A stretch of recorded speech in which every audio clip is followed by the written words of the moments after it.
Shalom, Shabbat Shalom, que el Eterno los bendiga a todos ustedes. Estamos aquí de vuelta en este Shabbat trayendo más estudios bíblicos, compartiendo con todos ustedes para nuestro crecimiento y conocimiento en las escrituras hebreas.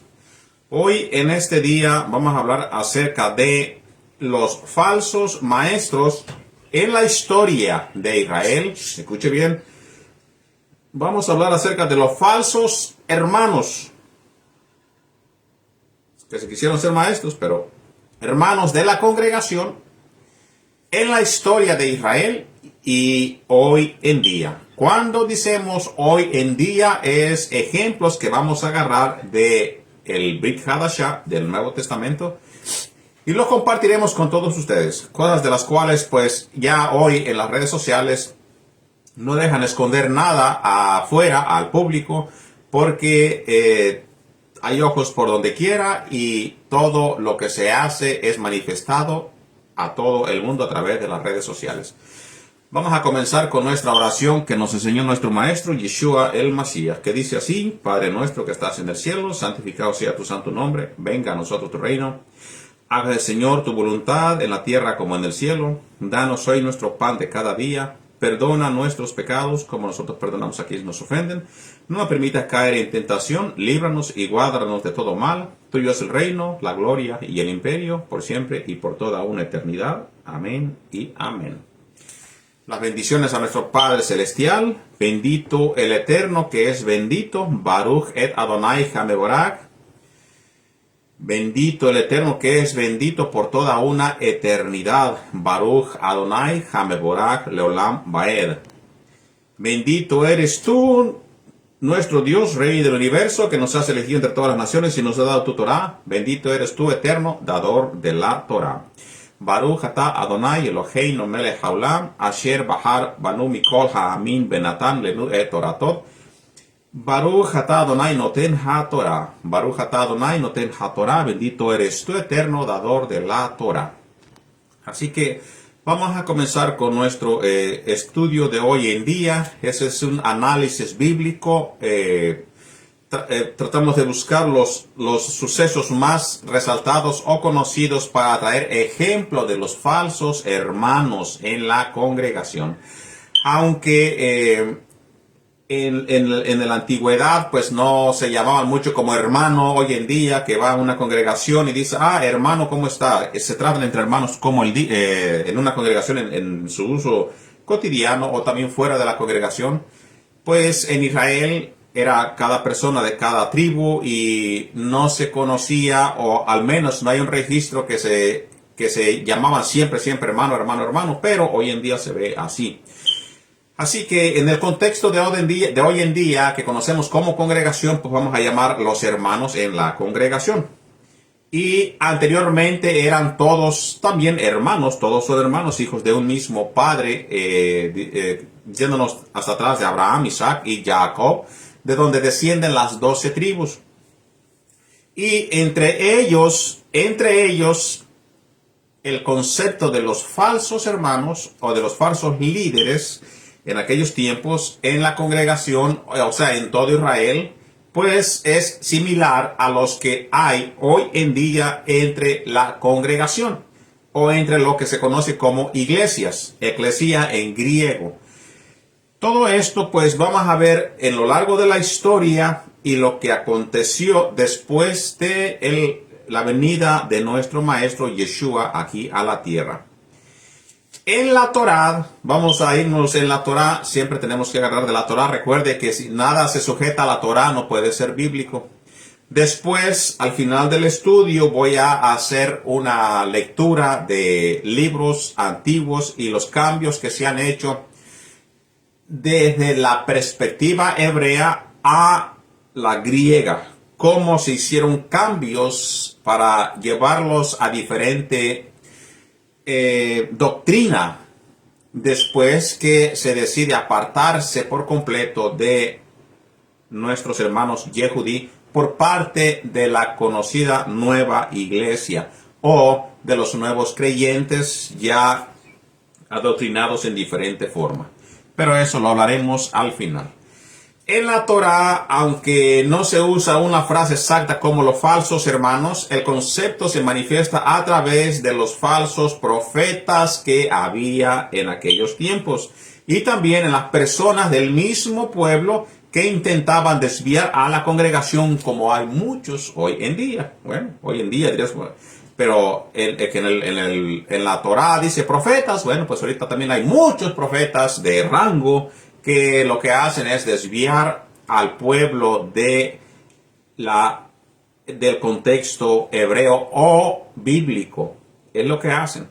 Todo lo que se lee en este canal, muchos dirán, pero si es que ustedes también están desviando a la gente porque no enseñan conforme base a la religión tradicional.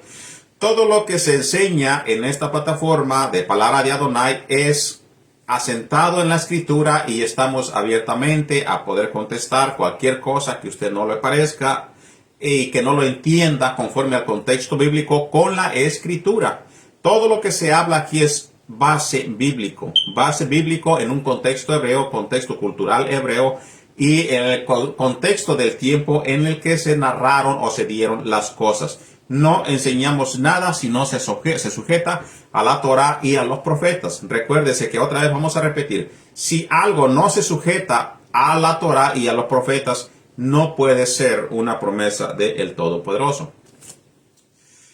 Entonces, comenzamos con el libro de Devarim, Deuteronomio, donde el Eterno, pues, te da una advertencia, te dice de qué tienes que cuidarte, te dice qué cosa es lo que tienes o cómo tienes que probar a los que son tus líderes o los que se creen profetas o los que se creen según el nombre que a ellos un día se despertaron y dijeron, pues ahora mi nombre va a ser profeta fulano o el pastor fulano o va a ser el discípulo o el apóstol, más que nada el apóstol fulano de tal. Dice la palabra de Devarim, Deuteronomio 13, versículo 1 al 3 y también sigue leyendo hacia el 6.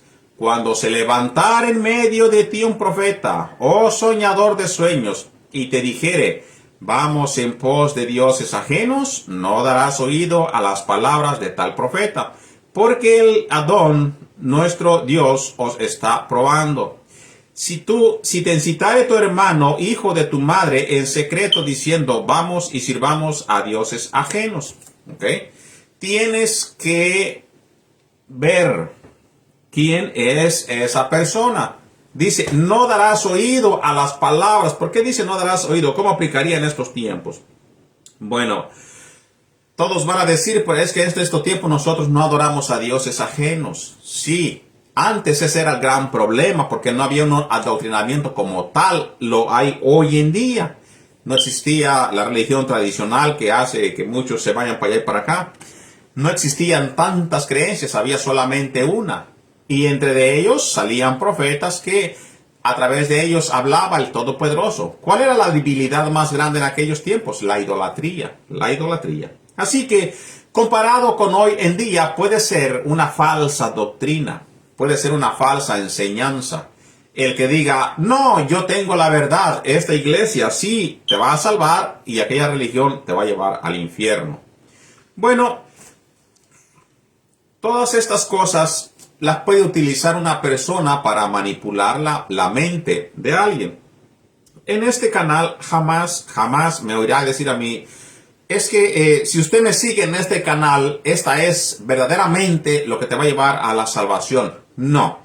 Lo que se invita aquí a las personas que leen juntamente con nosotros la Escritura, que con su propia Biblia haga seguimiento de todas las palabras que nosotros hablamos en esta plataforma y todos los versículos que hay que nosotros damos a todos según el contexto del estudio.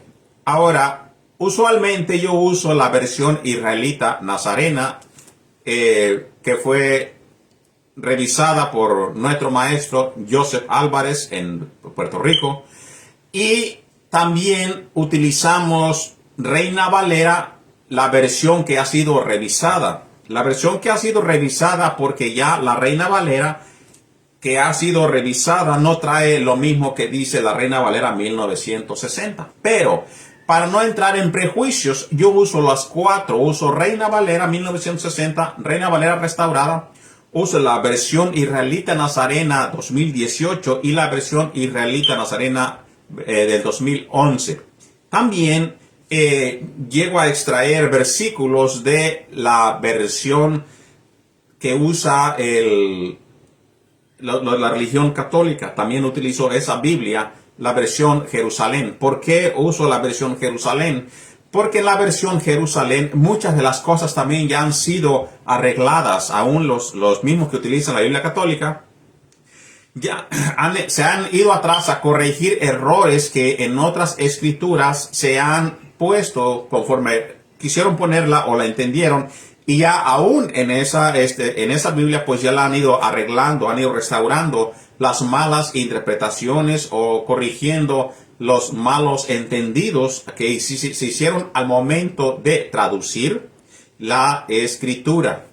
Así que la razón que digo cuáles versiones yo utilizo es porque cuando usted no le coincida el pasaje bíblico, sepa de dónde yo estoy leyendo y pueda usted buscar de 1, 2, 3, 4, 5 Biblias y sacar sus propias conclusiones.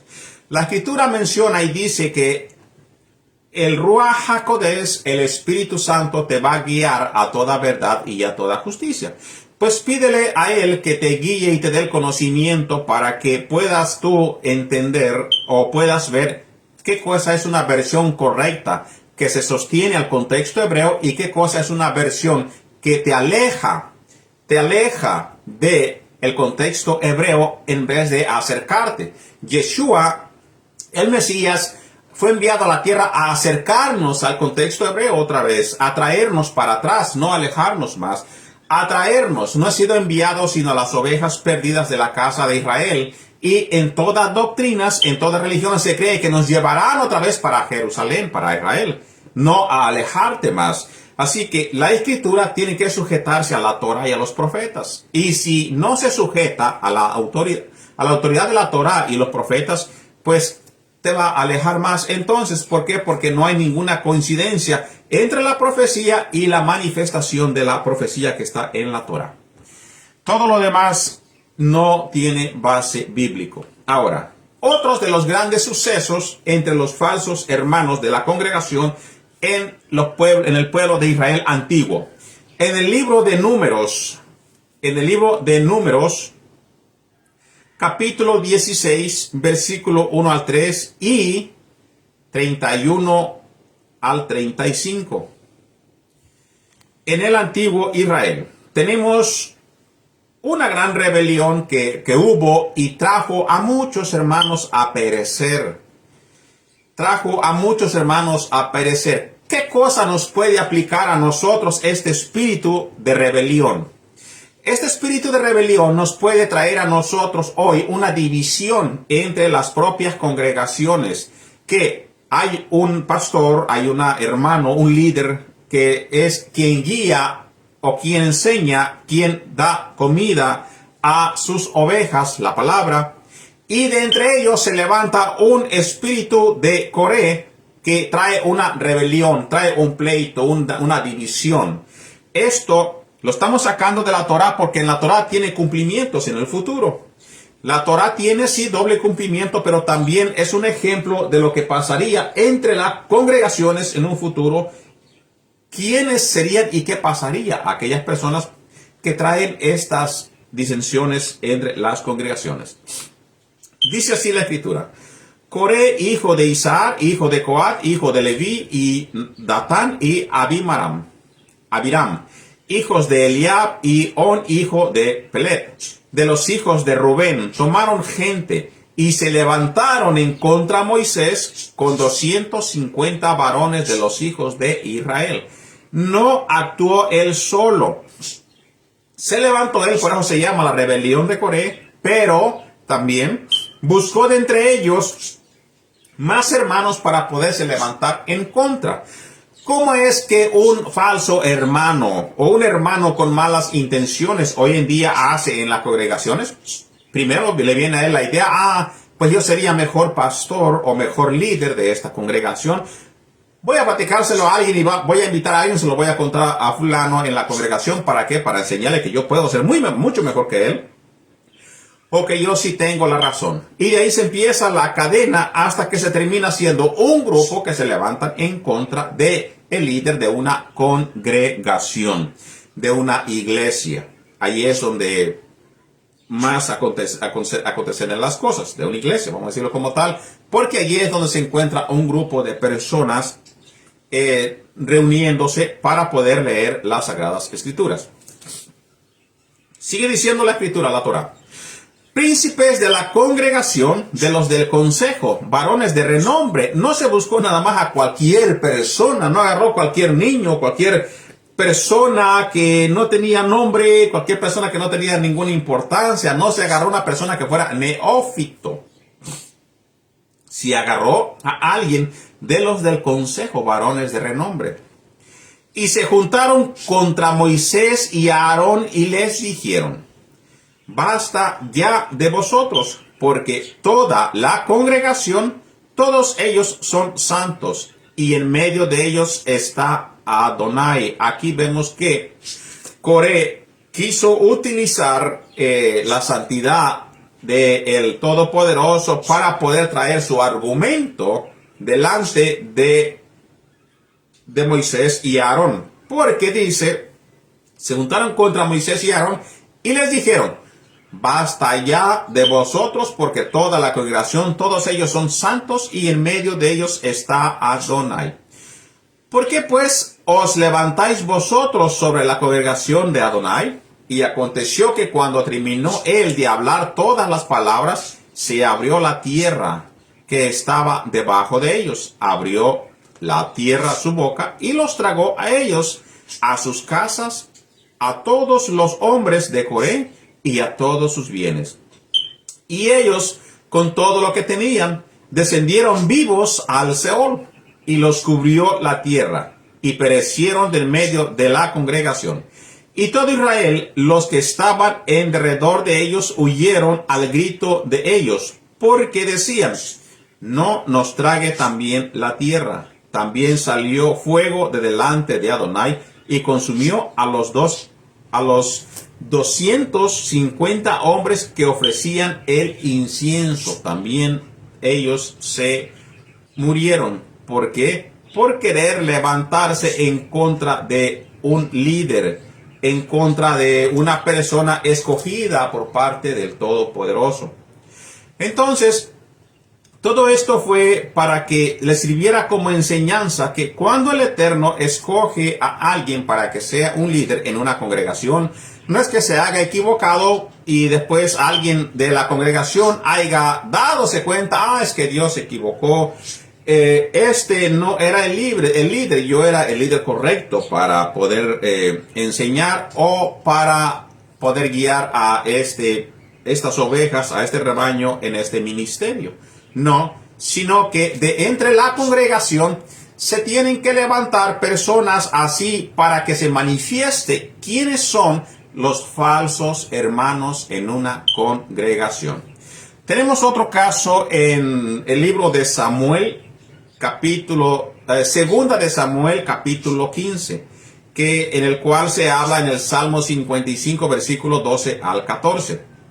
Nos dice, en esta historia, aunque históricamente esto pues se narra o pertenece a los libros de los Nevi'im, que es los libros históricos, se puede llamar así. Sabemos que el Tanaj pues se compone de diferentes nombres en los libros, desde la Torá, desde los profetas, y los profetas lo que se conoce menores, mayores, aunque en hebreo no es así.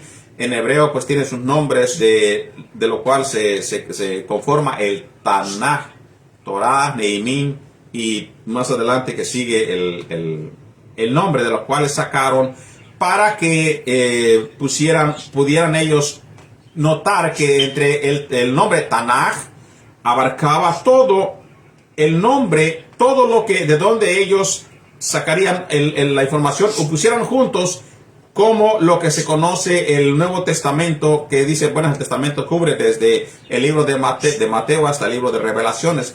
De igual manera, cuando ellos dan el nombre de el Tanaj, para la mención a la congregación, saben que se está refiriendo desde Torah hasta el último libro que está antes de comenzar el nuevo pacto.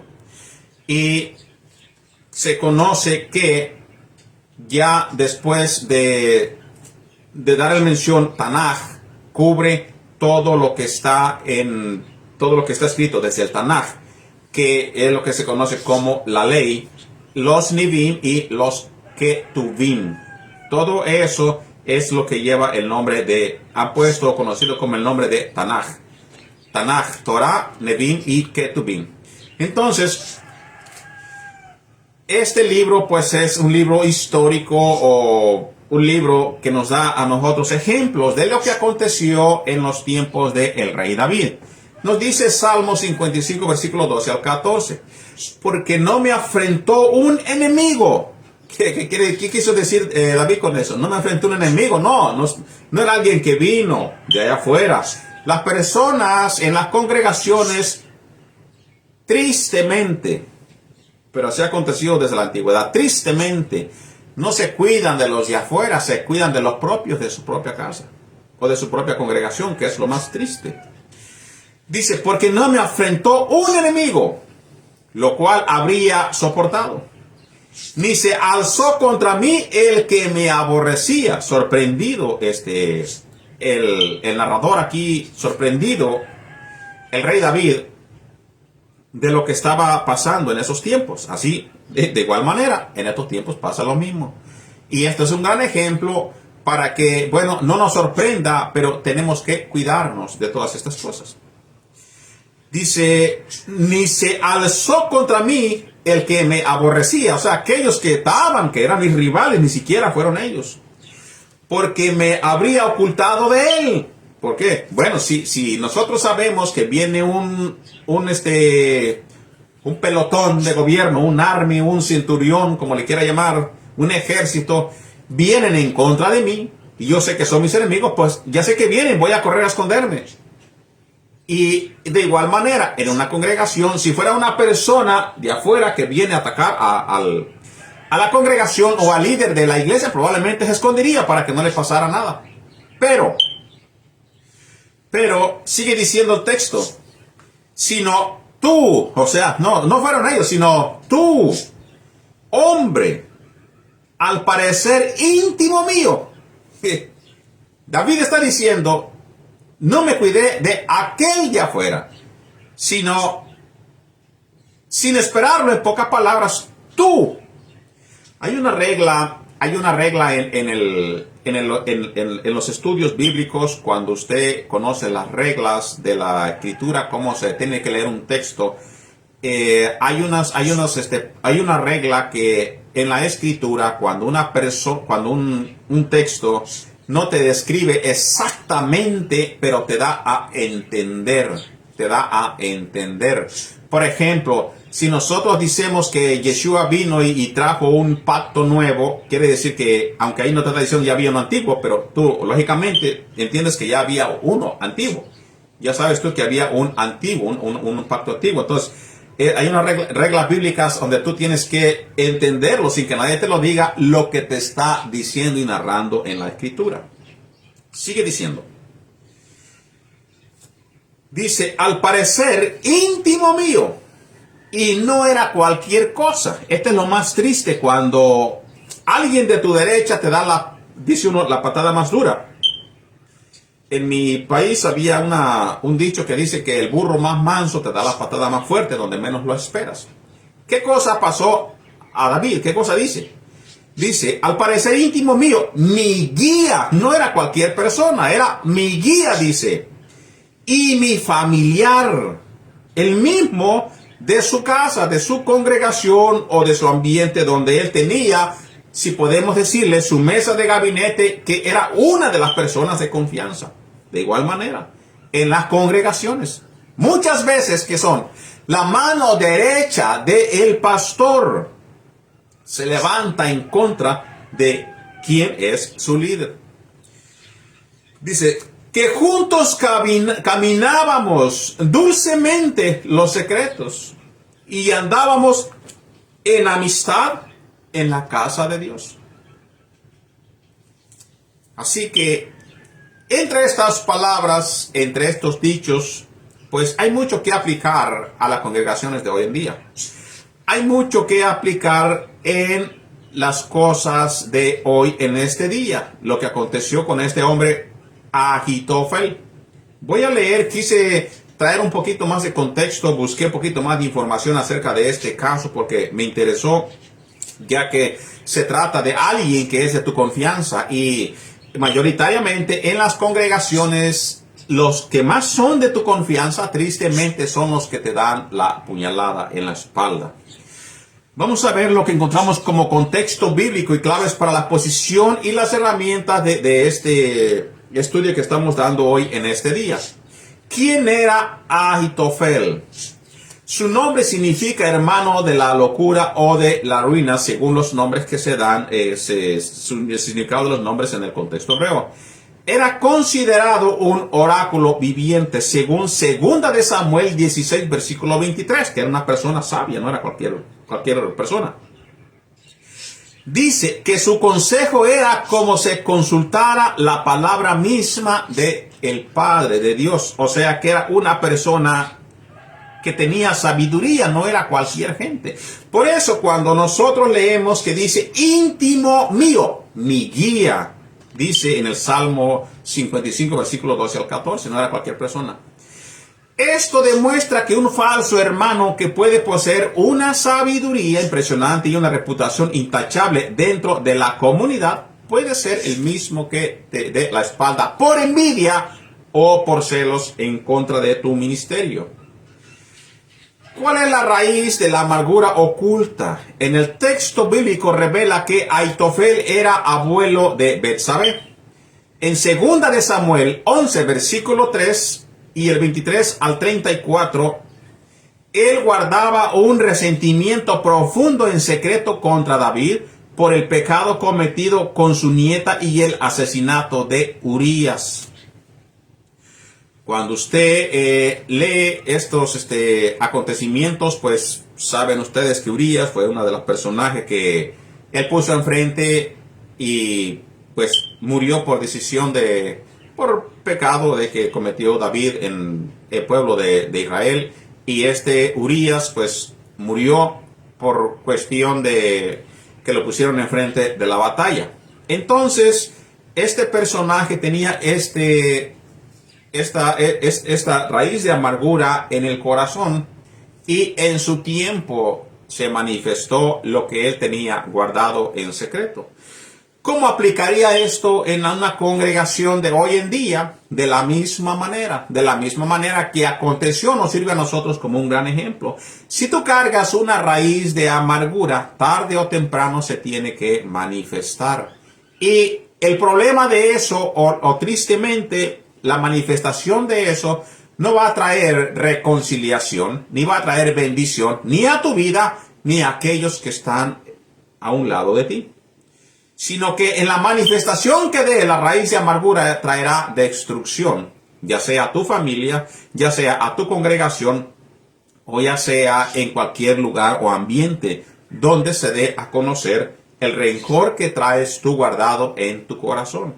Por eso, en la Escritura se invita a la persona que trae una raíz de amargura que se deseche, porque esa raíz de amargura evitará que tú entres al reino de los cielos, según la Escritura. Entonces sigue diciendo que él tenía un resentimiento por el pecado cometido con su nieta y el asesinato de Urías. Su apariencia externa era de lealtad absoluta. Ya lo hemos visto porque según el texto dice que David tenía confianza en él. Pero por dentro acumulaba un veneno listo para destruir al rey en el momento que tuviera la oportunidad o tuviera una mayor vulnerabilidad. La estrategia de un falso hermano, vamos a ver, siguiendo el mismo ejemplo. Se unió a Absalón, la persona que otra vez ha leído las cartas de Samuel, 2 de Samuel, la carta de los reyes, pues vemos nosotros la gran rebelión que hubo en contra de uno de los propios hijos de David. Y sabemos que, pues, al unirse con alguien que odiaba al propio David, pues no terminaría en muy buenos términos.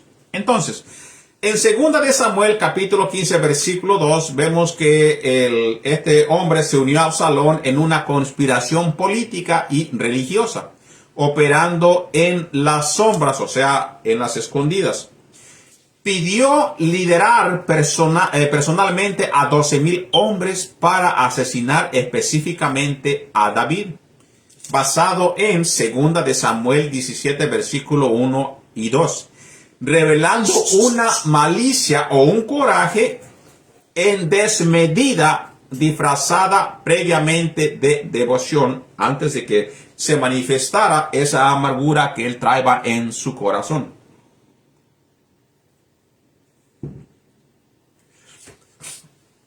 ¿Cuál es el paralelismo con el Brit Hadashah o el Nuevo Pacto? Yeshua mismo cita el dolor de este tipo de traición en el libro de Juan, capítulo 13, versículo 18. En este mismo salmo es como si estuviese hablando de lo que habría de acontecer.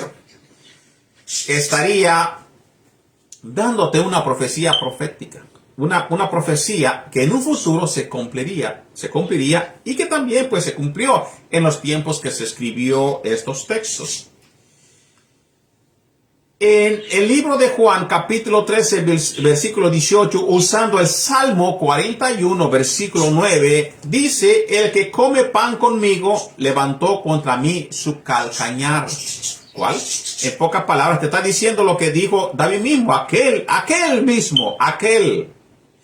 aquella persona, al parecer íntimo amigo, mi guía y mi familiar, está otra vez pasando por el mismo suceso. Levantó contra mí su calcañar, conectando directamente la traición de Ahitofel a David con la traición de Judas a Yeshua. Ambos terminaron sus vidas trágicamente de la misma manera. ¿Dónde? Pues en la horca, ahorcados.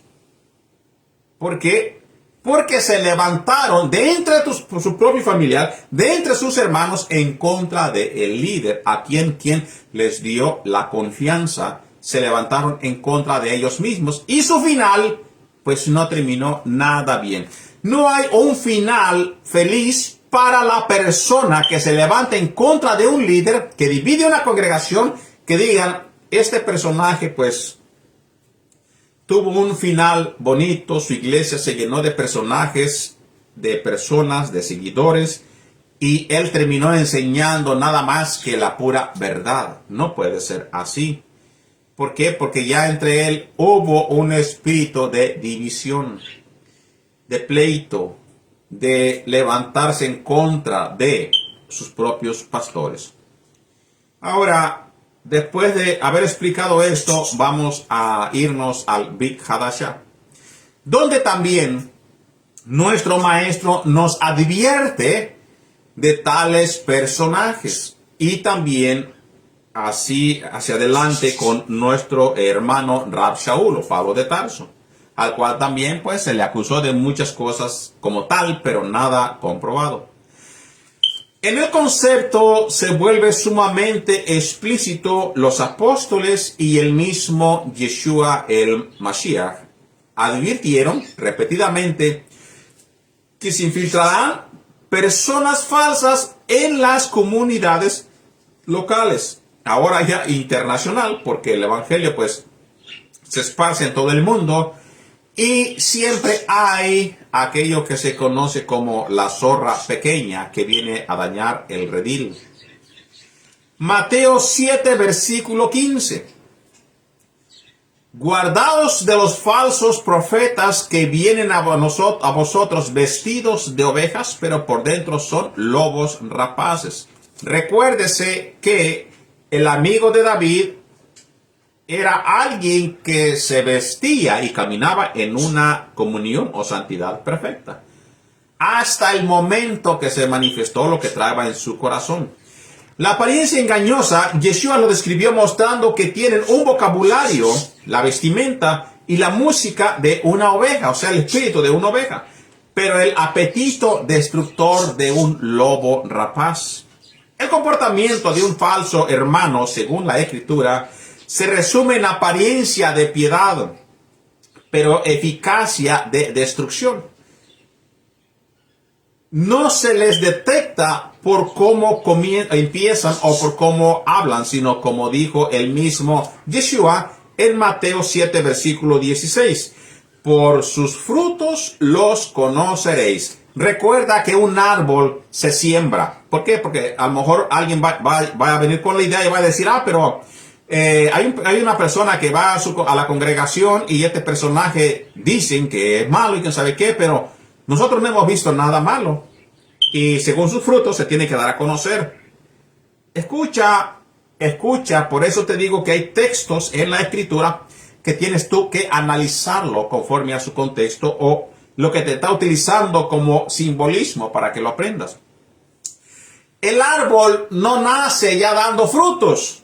El árbol no nace hoy y mañana da fruto, no. El árbol se siembra, se planta, se riega, da un crecimiento. Después que tiene ya un tiempo, ahora sí comienza a dar los frutos, ya sean buenos o ya sean malos. Entonces, esta es la descripción que nos enseña Yeshua a través de un árbol para aplicárselo a un ser humano.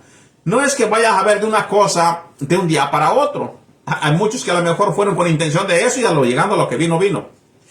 Pero estos personajes te van a mostrar piedad, te van a mostrar personas que son de santidad, personas que son santos, muy religiosos, pero manifestarán su fruto a su tiempo.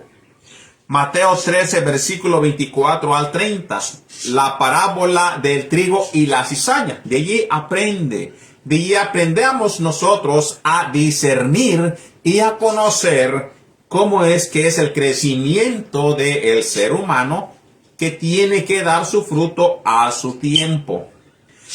Yeshua explica que el enemigo siembra la cizaña. ¿Qué cosa es la cizaña? Pues una planta que casi se identifica con el trigo al principio.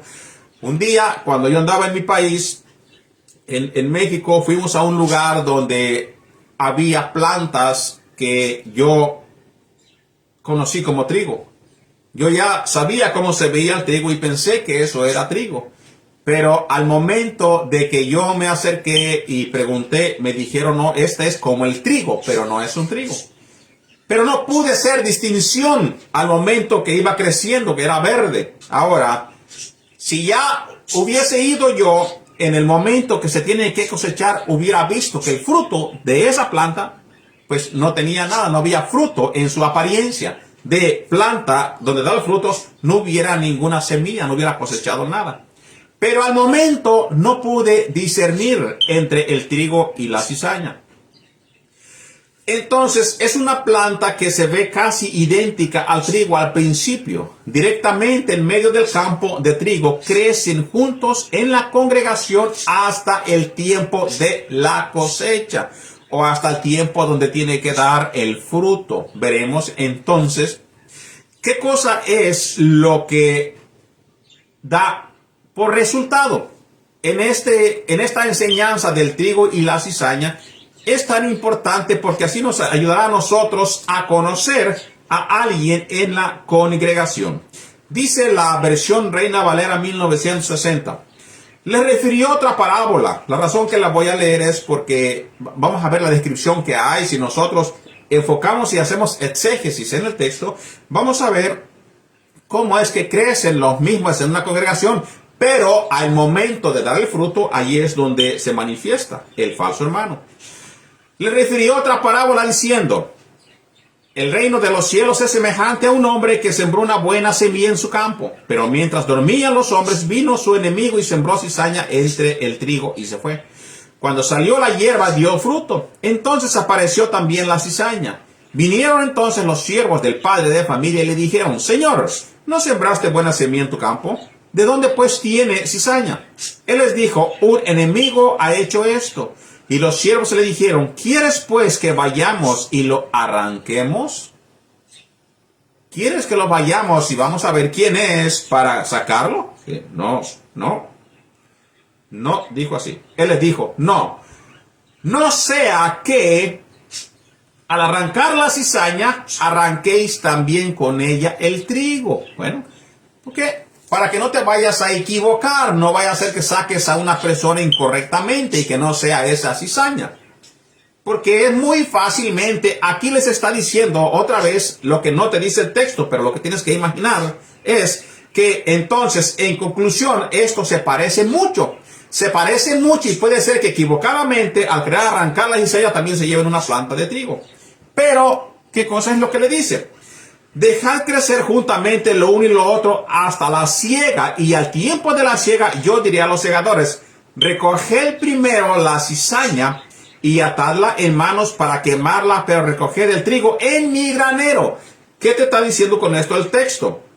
Que al momento de darle fruto, ya no puedes equivocarte en recoger lo que es pura cizaña, que es la mala persona, el falso hermano, la persona que da el mal fruto. Ya no hay un peligro en que te vayas a equivocar. ¿Por qué? Porque al momento de darle fruto, ya sabes que la cizaña no dio el fruto esperado. Y puedes tú observar y quitar lo que no es del Señor, que es alguien que no dio fruto, y dejar lo que está dado con fruto, en cuestión de la enseñanza de esta parábola de la cizaña. Entonces, de la misma forma es en una congregación, no esperes que de un día para otro se manifieste este falso hermano o este falso árbol en tu congregación, pero sí estate pendiente que se manifestará lo que hay en su congregación, ya sea porque el enemigo sembró en su corazón o otra vez porque trae raíces de amargura en contra tuya y ni siquiera te das cuenta.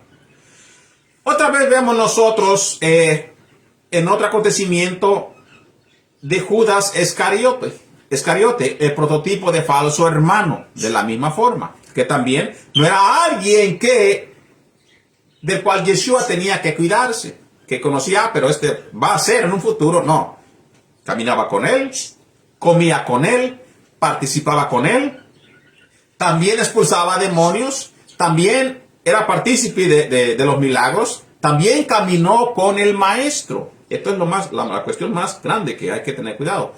Caminó con el maestro y llegó casi hasta el final con el maestro, hasta que se manifestó también lo que había en su corazón. Judas caminó con los 12 apóstoles, tenía la confianza del grupo a punto de manejar la bolsa del dinero. Predicaba y echaba fuera demonios y nadie sospechaba de él, demostrando que el falso hermano, la cotidianidad de la fe, mientras aloja intenciones destructivas, que caminaba juntamente contigo, caminó con el Yeshua. Él mostraba que tenía la misma fe de los demás discípulos, pero hasta que el momento sus intenciones llegaron a la destrucción del ministerio, que tenía que haber sido así. Pero él es un prototipo que tenemos que tener como enseñanza, que puede pasar en cualquier congregación, en cualquier iglesia.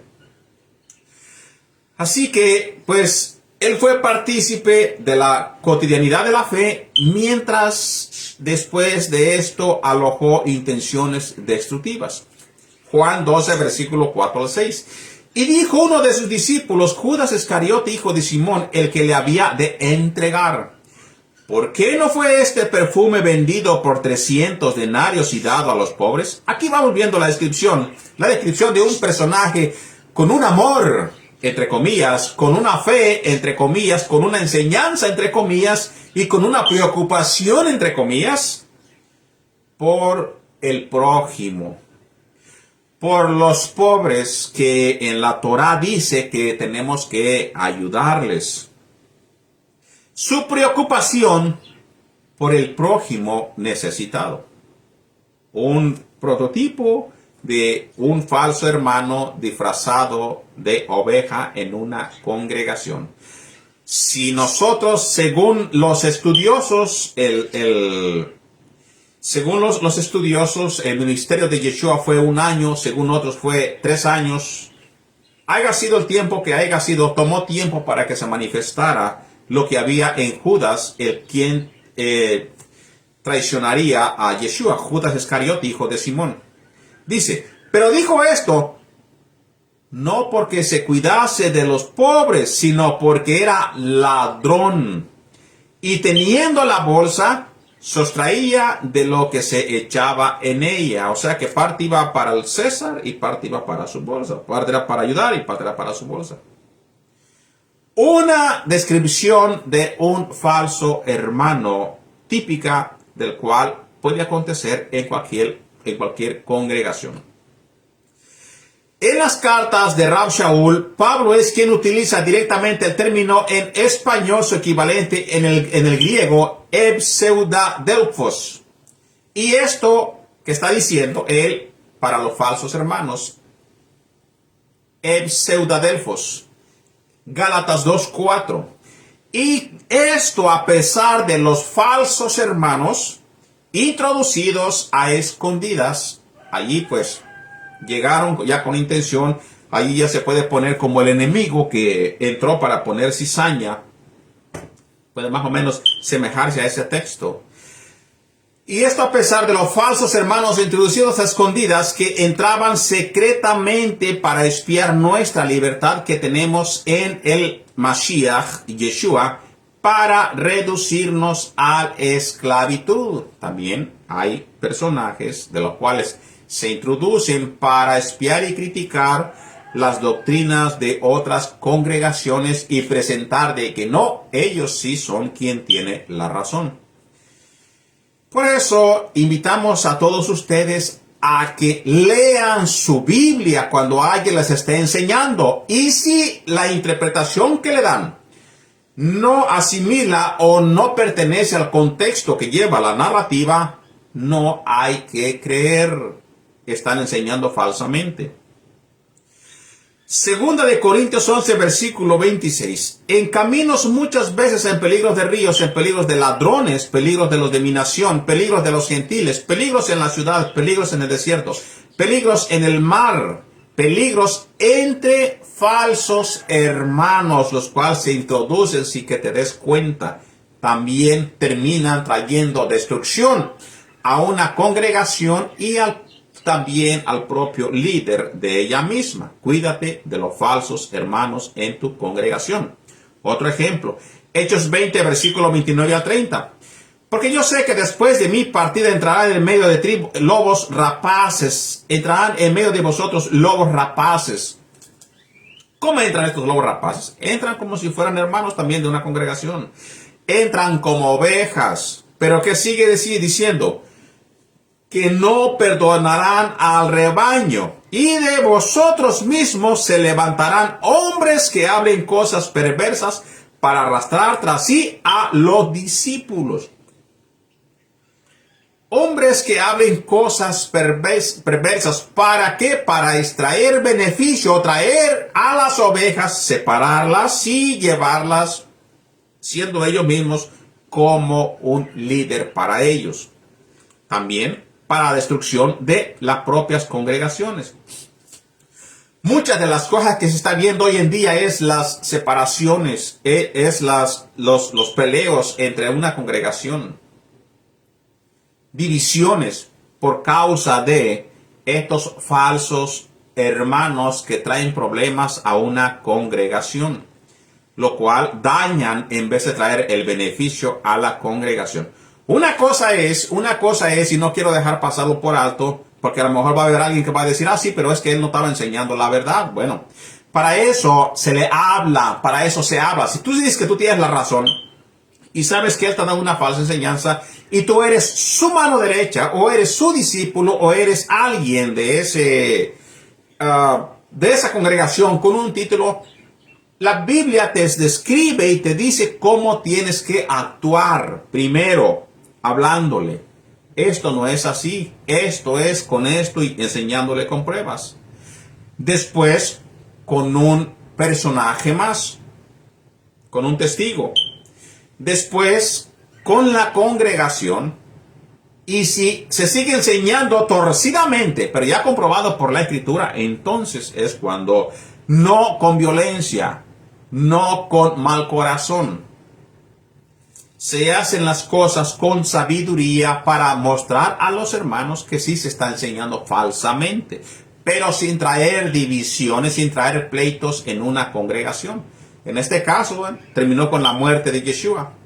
En el caso de rey David, terminó con la muerte de uno de sus hijos y la destrucción de quien se le levantó en contra. En el caso de la Torá, pues aquellos que se levantaron en contra del líder del Todopoderoso, o sea, no de él, sino que al cual él escogió, del líder de Israel, que fue Moshe Rabbeinu, Moisés, pues quien se levantó en contra de su líder también terminó muerto y se lo tragó la tierra con todos aquellos que le siguieron la corriente. No vaya a pasarte también a ti lo mismo. Otro caso que tenemos en los textos del Nuevo Pacto, Himeneo y Fileto, los destructores de la fe interna. ¿Cuáles? Aquellas mismas que están en la congregación. Pablo expone con nombre propio a personas que pertenecieron activamente a la congregación. No eran personas ajenas. No, el rey David no lo dice. No eran personas de las cuales se tenían que cuidar. Pablo sabía que entre sus tiempos habría personas, falsos maestros, que podían llegar a la congregación, tenían que cuidarse de ellos. Ya sabían de quién cuidarse. Pero estos pertenecieron activamente a la congregación y cuyos discursos erráticos comenzaron a carconear la fe de la comunidad como si fuera una enfermedad que se conoce como si fuera una gangrena, algo que te va comiendo el cuerpo. Lo que anteriormente pudo haber sido como si fuera la enfermedad que ataca a todos o atacaba a Israel cuando se creía que cometieron un pecado grande conocida como la lepra. De igual manera, en 2 de Timoteo capítulo 2 versículo 16 a 18 nos da la referencia. Mas evita profanas y vanas palabrerías, porque conducirán más y más a la impiedad. Y la palabra de ellos carcomerá como gangrena, de los cuales son, y cita los nombres, Himeneo y Fileto, que se desviaron de la verdad, diciendo que la resurrección ya se efectuó, y trastornan la fe de algunos. El decir todas estas cosas sin tener ninguna base bíblica, sí desvían a la congregación y también traen confusión entre los hermanos. Obviamente traen confusión entre los feligreses. ¿Por qué? Porque mayoritariamente el 90% de todos los congregantes en una iglesia no leen su Biblia. No leen su Biblia. Prefieren que alguien venga, le traiga un versículo bíblico y saca un discurso de 1 hora sin tener ninguna base bíblica. Esta es la tristeza la tristeza que hay, porque entre los congregantes solamente es el decir yo voy a la iglesia. Así que no pueden discernir si se les está enseñando la palabra o se les está enseñando ideología de hombre. No pueden discernir porque no saben, no entienden, no conocen. Son guiados simplemente con lo que dice el pastor o el maestro, qué sé yo. Esto es así, esto es así. Nadie va con la escritura a verificar si lo que se está diciendo es legítimamente bíblico o es invento de hombre. 2 de Pedro 2 versículo 1. Pero hubo también falsos profetas entre el pueblo. Bueno, aquí está citando la Torá.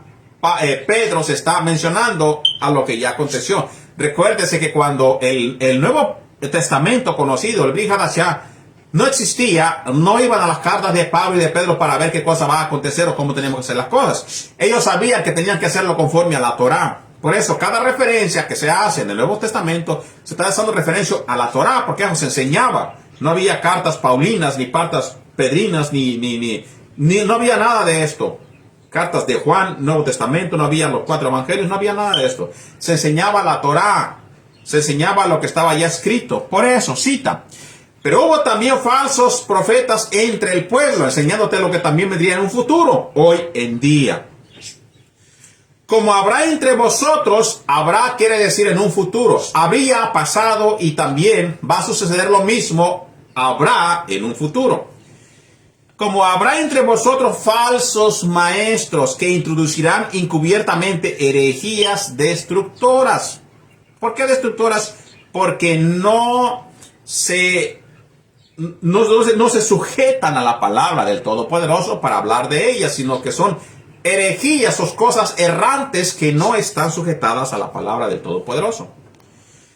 Entonces, traen herejías que en este caso vamos a ver en la carta de Judas, que nos trae una enseñanza en lo que se transreversa lo que está escrito para darle una falsa interpretación o una falsa idea que acontece hoy en día en el 90% de las congregaciones, si no, un poquito más. Convierten la gracia en libertinaje.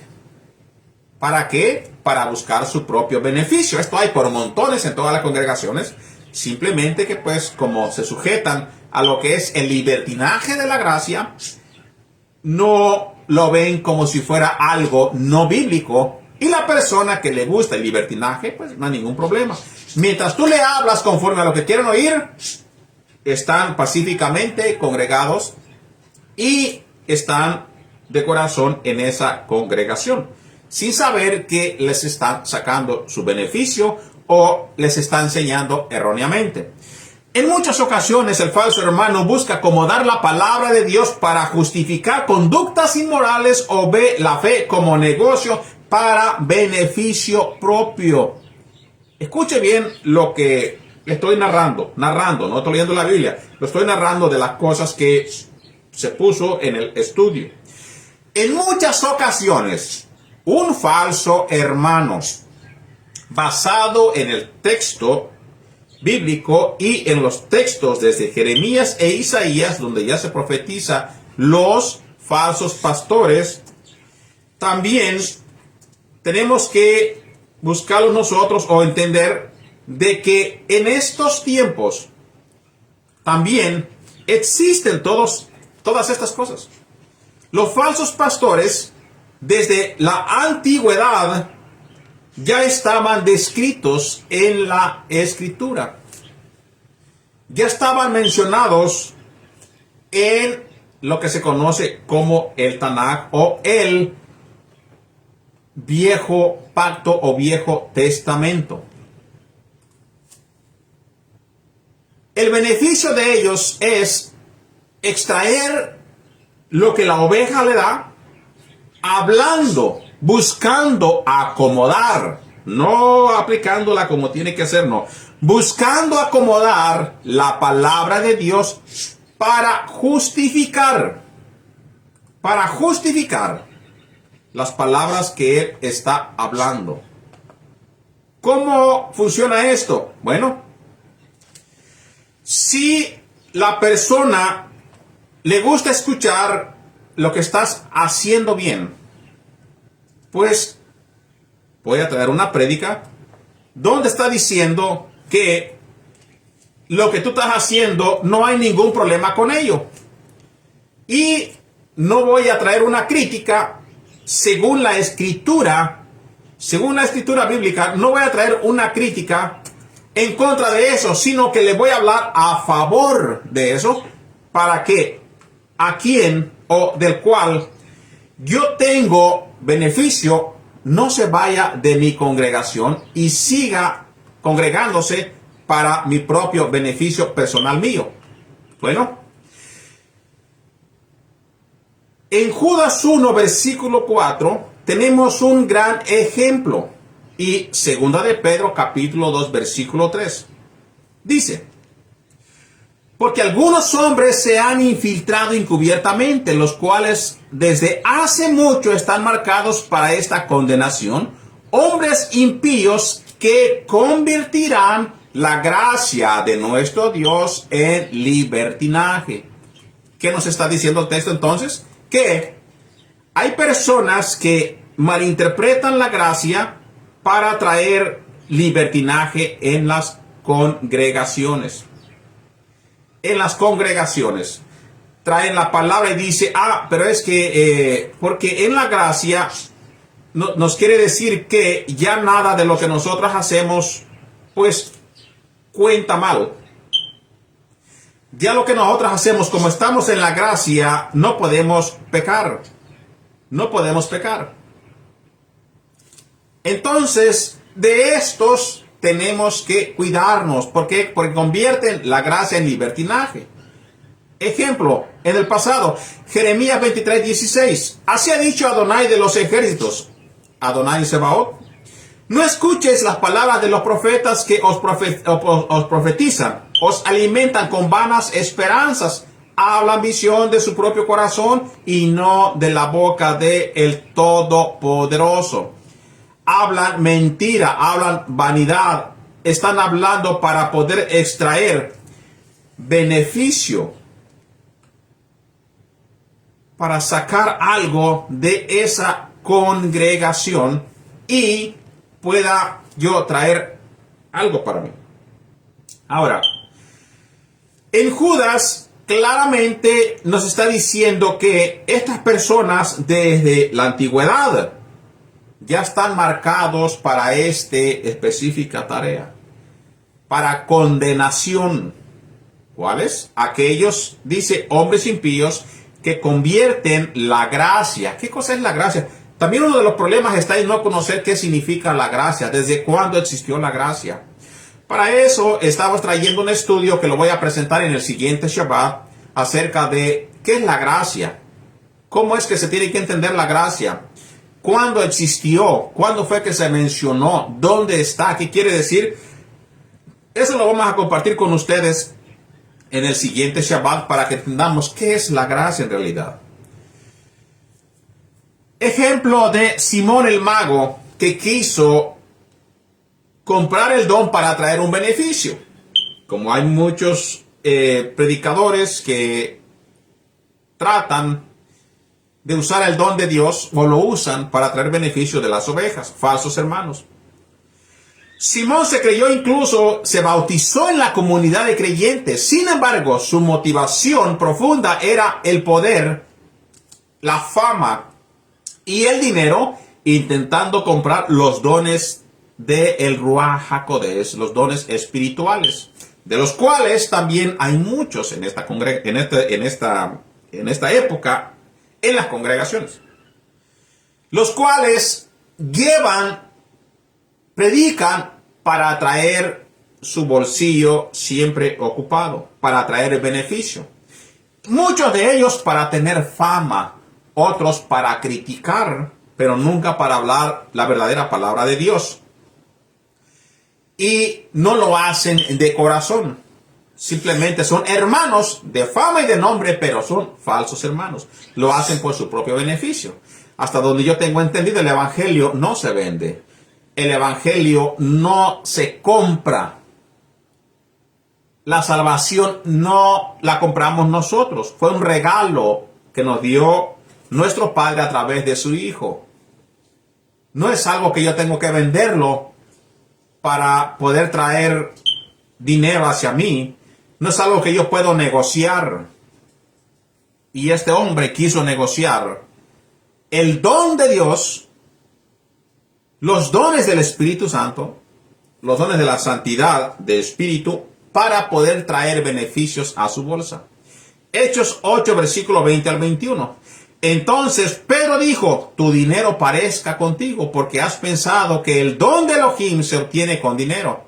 No tienes tu parte ni suerte en este asunto, porque tu corazón no es recto delante de los ojos de Dios. Otra de las manifestaciones o de las características de una persona que lo que hace es traer beneficio, tener un hombre en una congregación, o trata de impresionar, no de la palabra, sino de su propio corazón, que saca palabras para poder, no quiero decirlo en palabras que se oigan mal, pero seducir al pueblo a lo que él enseña.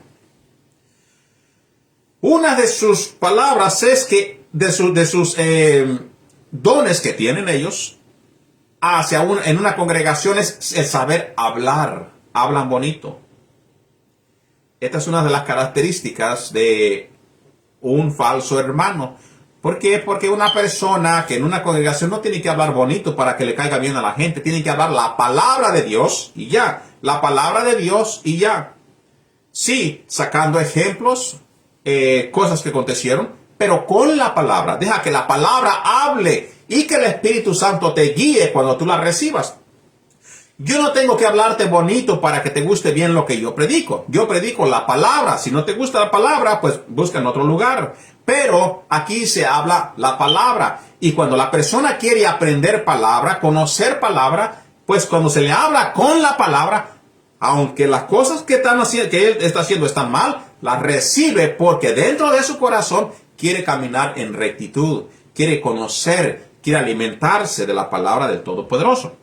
Así que una de las características es que hablan bonitas, saben halagar y saben hablar palabras infladas hacia una congregación o a los congregantes. Judas 1:16. Su boca habla cosas soberbias, adulando a las personas para sacar su provecho. Saben hablar bonito para sacar provecho de las personas. Y el pueblo, como lo halagó aquella persona que es un líder, pues se siente contento y no saben que son palabras de un falso maestro, que el cual busca es que te sientas contento para sacar el beneficio de ti mismo. Primera de Juan 2:19 dice, entonces, cuídense de todos estos personajes. ¿Por qué? Porque dice, salieron de nosotros, pero no eran de nosotros. Porque si hubieran sido de nosotros, habrían permanecido con nosotros. Este es la salida de aquella persona que se retiró, a lo mejor se llevó un grupo, a lo mejor sedució a la mayoría de la congregación y se los llevó porque se levantó en contra de su propio líder, de su pastor. No le gustó cómo enseñar, prefirió ser él quien en su mente enseñaba mejor y trajo destrucción a una congregación. Entonces dice, salieron porque no eran de allí, habían permanecido con nosotros si enseñaban y aprendían o querían la sana doctrina. Pero salieron para que se manifestase que no todos son de nosotros o no todos son escogidos para salvación. Recuérdese que la carta a los romanos nos dice a nosotros que si el remanente era si Israel fuera como toda la arena del mar, solamente un remanente será salvo.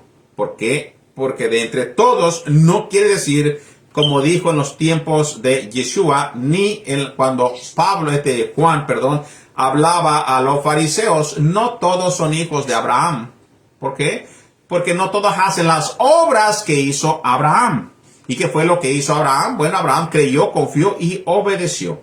Ahora, quiero compartir lo que dije que iba a compartir al final, doctrinas y tiempo que se han acumulado en la doctrina bíblica, cosas que después fueron agregadas según la historia. La introducción de las doctrinas fueron de la doctrina bíblica original. Voy a repetir, historia basado en libros que se escribieron después de un tiempo que se infiltró muchas doctrinas a la doctrina hebrea bíblica, después que se agregaron. La introducción de doctrina fuera de doctrina bíblica original, desde la perspectiva de la religión tradicional y de la doctrina histórica. La introducción de enseñanzas tradicionales a dogmas que no se encuentran en los escritos apostólicos originales, que se conoce como el Nuevo Testamento, fue un proceso gradual que tomó siglos. Este fenómeno se intensificó tras la institucionalización de las iglesias en el Imperio Romano del siglo IV. Al funcionarse de la iglesia en el Estado, muchas prácticas paganas y filosóficas humanas se cristianizaron. Si usted está comunicado de todas estas cosas, bien hace para que discerna lo que es doctrina bíblica y no doctrina revuelta con paganismo. Año y siglo aproximado. Vamos a leer una cronología de cuando se introdujeron formalmente algunas de las doctrinas y prácticas más conocidas que son señalados como ajenas a la Escritura. Para eso usted mismo tiene que ver o investigar. Ahorita tenemos suficiente forma de investigar y citar libros antiguos donde podemos extraer nuestra información. Citamos: año y siglo aproximado, doctrina o práctica introducida y descripción del contexto. En el siglo III y IV, oración por los muertos y culto a los santos. Influencia de las prácticas eclesiásticas post-apostólicas y tradicionales populares, que se introdució en el siglo III y IV. En el año 325, el uso de imágenes en las congregaciones o en las iglesias comenzó con un recurso educativo para analfabetos, pero derivó en veneración y fue aprobado oficialmente mucho después en el Concilio de Nicea II en el 787. Año 375, la veneración de lo que se conoce como la Madre de Yeshua se empezó a llamar María, Madre de Dios, que es en Theotokos en griego, en el Concilio de Éfeso del 431, para defender la deidad del Mesías, pero con el tiempo derivó en un culto independiente a su persona. Entonces, estoy dando los años y cuándo aconteció para que usted mismo los investigue. No me crea a mí, crea lo que aconteció en la historia.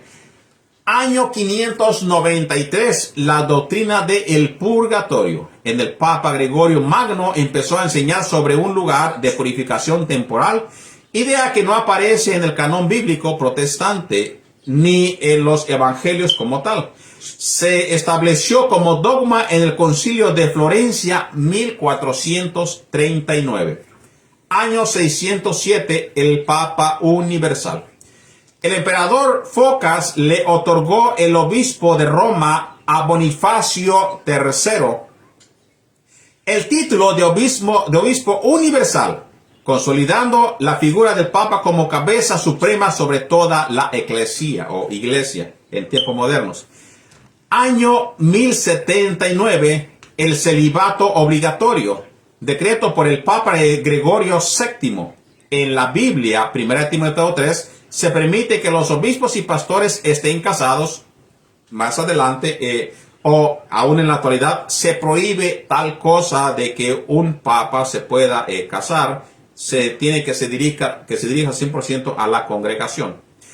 Año 1215, la transustación y la confesión auricular.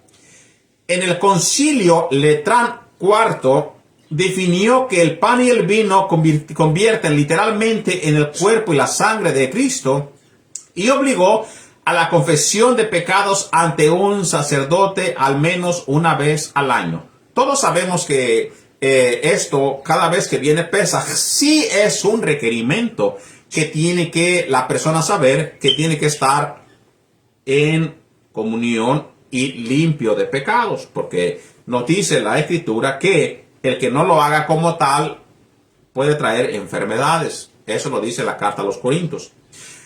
Pero eso de que literalmente no puede ser así, porque cuando uno lo hace en memoria de lo que aconteció en los tiempos de Yeshua, que nosotros lo hacemos cada Pesaj y no cada fin de semana como se usa hacer en otras congregaciones.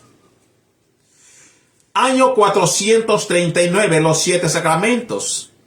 Nos dice, se fijaron oficialmente en el Concilio de Florencia. La Biblia solo instituye el bautismo y la Santa Cena, Eucaristía, en lo que se conoce en la Carta de Corinto, y no como lo que se le agregó ya al ritual de lo que se conoce como la Santa Cena, que hay en estos tiempos que ni siquiera tiene nada que ver con lo que es el Pesaj hebreo, no tiene que ver nada, sino que entró otro tipo de doctrina para poder llevarse a cabo conforme a lo hacen los romanos.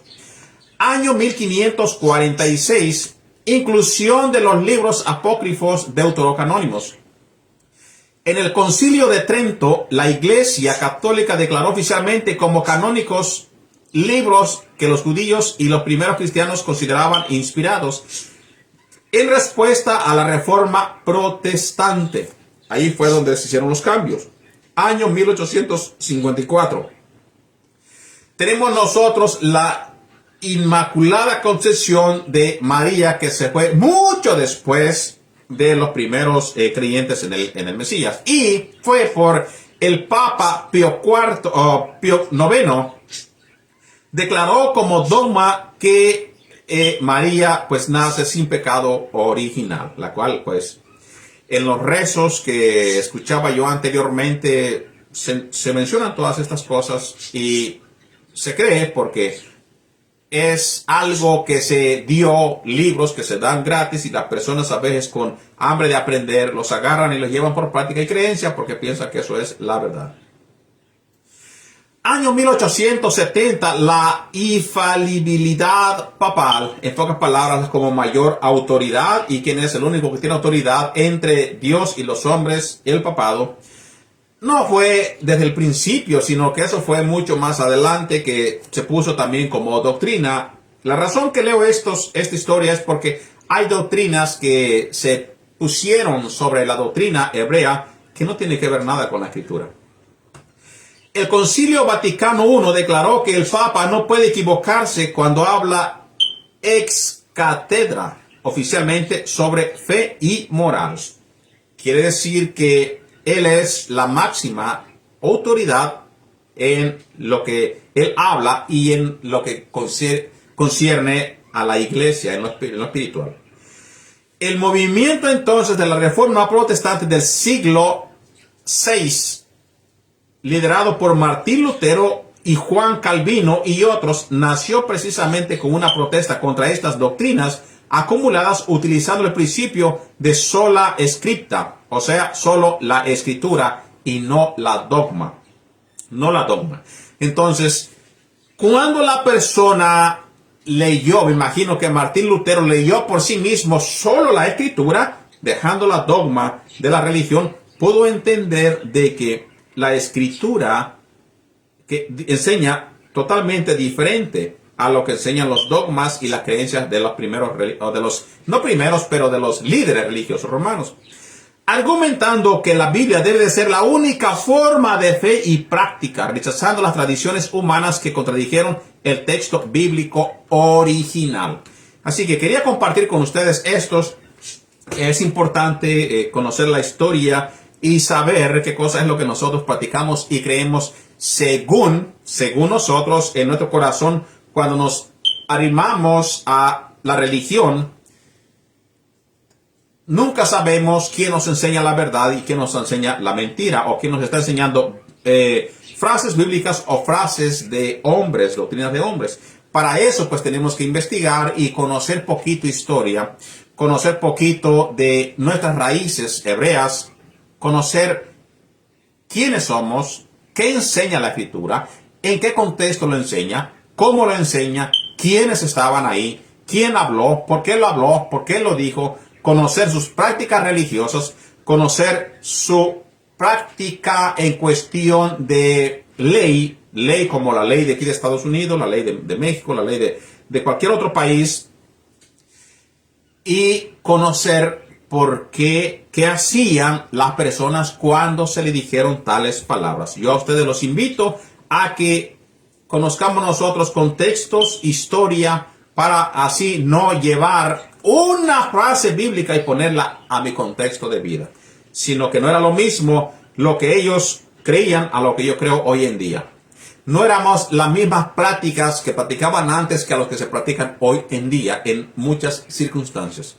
Así que, queridos hermanos, pues esperamos que hayamos explicado más o menos con la historia lo que ha acontecido en Israel, lo que aconteció en los momentos de Yeshua y lo que acontece hoy en las congregaciones, basados en los textos bíblicos.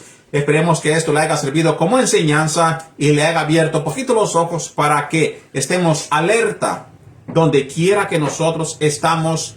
Tenemos alerta y sigamos estudios con nuestras propias escrituras para que no nos lleven a una doctrina errónea. Que el Eterno los bendiga, que tengan un bonito Shabbat. Shabbat Shalom.